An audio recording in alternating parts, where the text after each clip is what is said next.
যেহেতু মহিলা প্যান্ডেলে অনেক মা বোনেরা এসেছে, মা বোনদের জন্য দুই একটা কথা বলেই আমি মূল তাফসিরের দিকে যাচ্ছি।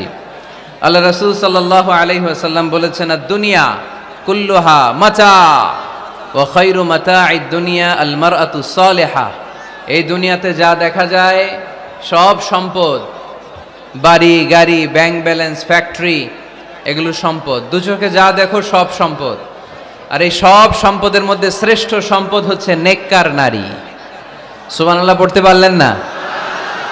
এ দুনিয়ার যত সম্পদ আছে সব সম্পদের মধ্যে শ্রেষ্ঠতম সম্পদ হচ্ছে নেককার নারী, যেটা টাকা দিয়ে কেনা যায় না।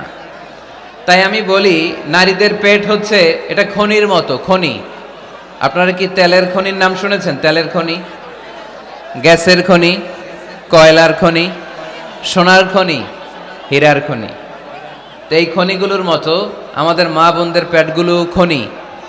এই মা বোনদেরকে যদি আমরা কোরআন শিখাই, হাদিস শিখাই, ইসলামী সাহিত্য পড়তে দেই, ইসলামী তাহাদিব, তামাদ্দুন, শিষ্টাচার, ভদ্রতা যদি তাদেরকে শিখাই, কোরআন সুন্নাহর আলোকে যদি তাদেরকে আমরা যত্ন নেই, তাহলে এই নারীদের পেট থেকে বড় বড় আল্লাহর ওলি বের হবে, আলোকিত মানুষ বেরোবে, হাফেজে কোরআন বেরোবে, মুফাসসিরে কোরআন বেরোবে।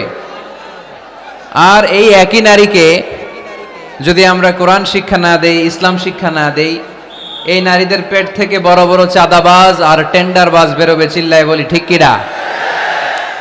এদের পেট থেকে বেরোবে বড় বড় দুর্নীতিবাজ, যারা দেশের টাকা, হাজার কোটি টাকা পাচার করে দেয় বিদেশে। এরকম আছে না নাই?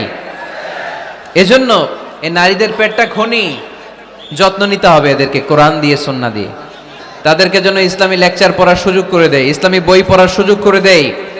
ইসলাম বলেছে, খায়রুকুম মান বুখিরা বিল উনসা। যে ঘরের প্রথম সন্তান কন্যা, ওই ঘরটারে বরকত দিয়ে ভরে দেয় কে?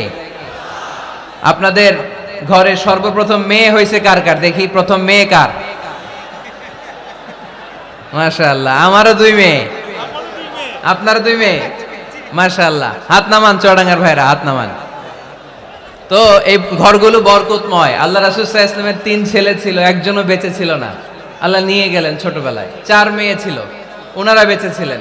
রুকাইয়া, যায়নাব, উম্মি কুলসুম আর ফাতেমা। আওয়াজ করে পড়েন সুবহানাল্লাহ। ফাতেমা রাদিয়াল্লাহু তাআলা আনহাকে আল্লাহ রাসূল সাল্লাল্লাহু আলাইহি ওয়াসাল্লাম খুব বেশি ভালোবাসতেন। আল্লাহ রাসূল সাল্লাল্লাহু আলাইহি ওয়াসাল্লাম বলতেন, ফাতেমা তু বিদউম মিন্নি। ফাতেমা আমার কলিজার টুকরা। যে ফাতেমারে কষ্ট দেয় সেজন্য আমি নবীকে কষ্ট দেয়, আর যে ফাতেমার মুখে হাসি ফুটায় সেজন্য আমি বিশ্ব নবীর মুখে হাসি ফুটাই। সুবহানাল্লাহ।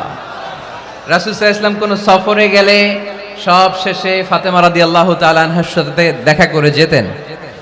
আবার সফর থেকে যখন আল্লাহ রাসূল সাল্লাল্লাহু আলাইহি ওয়াসাল্লাম ঘরে ফিরতেন, তখন এসেই আল্লাহ রাসূল সাল্লাল্লাহু আলাইহি ওয়াসাল্লাম ফাতেমা রাদিয়াল্লাহু তাআলা আনহার সাথে দেখা করতেন। নারীদেরকে খুব ভালোবাসতেন।